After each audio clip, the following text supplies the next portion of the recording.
Takže ghee používam častejšie ako maslo. Také pikošky napríklad o ghee stimuluje tvorbu žalúdočných šťav a zlepšuje trávenie, pomáha pri nadúvaní, kyslosti a zápche, má aj protizápalové účinky. Má schopnosť zmierniť zápaly v tele, preto je vhodný pri bolestiach kĺbov či svalov, posilňuje imunitu, podporuje mozog a pamäť. V tradičnej ajurvéde sa ghee používa na výživu nervového systému a podporu koncentrácie. Je síce zdravý, ale obsahuje veľa tuku, preto sa odporúča konzumovať ho s mierou napríklad 1 až 2 čajové lyžičky denne. Som si tu v Anglicku našla túto značku OSA, ale samozrejme je veľa značiek.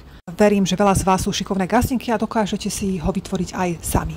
Toto je jedlo, ktoré by som vedela jesť každý deň. Sú to len obyčajné zemiačiky, ktoré si proste prikorení. Samozrejme ich robím na ghee a používam tieto koreniny, konkrétne túto morskú soľ, ktorá je údená na bukovom dreve. Je to kulinársky zaujímavý produkt, pretože dodáva jedlám výraznú údenú chuť a vôňu bez toho, aby bolo potrebné niečo skutočne reálne. Je skvelá na grillované mäso, vajíčka, zeleninu, zemiaky, tofu, či dokonca ja ho používam aj na popcorn. No a potom sladkú papriku alebo napríklad údený cesnak. Úplne najviac milujem rastu, pretože tá uvoľňuje napríklad plynnatosť, podporuje tvorbu tráviacich šťav a pomáha pri nadúvaní, krčoch alebo ťažkostiach po jedle. Môže dokonca pomáhať pri miernych infekciách tráviaceho traktu. Treba s ňou len opatrne, pretože pri nadmernom užívaní môže spôsobiť podráždenie žalúdka a tiež tehotné ženy by mali rastu používať v primeranom množstve.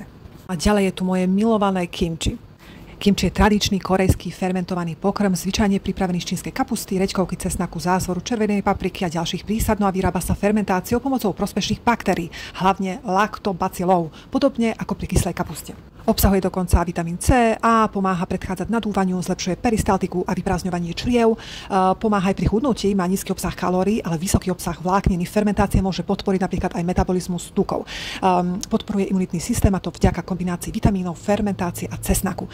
A dokonca môže tiež aj znižovať cholesterol a krvný tlak, pretože niektoré štúdie naznačujú, že pravidelná konzumácia kimči môže pozitívne ovplyvniť kardiovaskulárne zdravie. Treba si len dať pozor, pretože býva pomerne slané, preto treba dávať pozor pri vysokom krvnom tlaku a tiež môže byť aj veľmi štiplavé, no a to nie každému žalúdku vyhovuje. No a fermentácia, ľudia s poruchami trávenia alebo histamínovou toleranciou môžu niekedy reagovať naň citlivo. Ste ho nevyskúšali, aby som vám to určite odporúčala. Ono najprv to možno, že nebude vaša šálka kávy, ale ako ho začnete jesť častejšie, tak akože uvidíte, že sa ho nebudete vedieť dožrať. Teda aspoň to sa stalo v mojom prípade. Ja si vyberám väčšinou vegánske, pretože mne moc nešmakuje tá chuť rýb, ktoré sa tam dáva, takže ja zostávam pri vegánskom. A našla som túto značku, ale je ich stovky proste. Musíte len vyskúšať, čo vám najviac bude vyhovovať. Takže toto je niečo, čo ja by som mohla jesť dobre, že každý druhý, tretí deň. A samozrejme, ak nemám kimči, tak si možno, že ku tomu dám kyslé, dobré kvašáky, uhorky, alebo prípadne výbornú kyslú kapustu. Takže toto je úplne, že moja proste topka.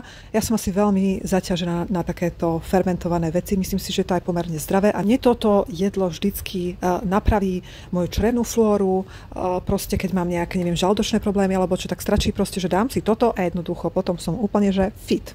Ak som vás inšpirovala, tak potom prajem dobrú chuť.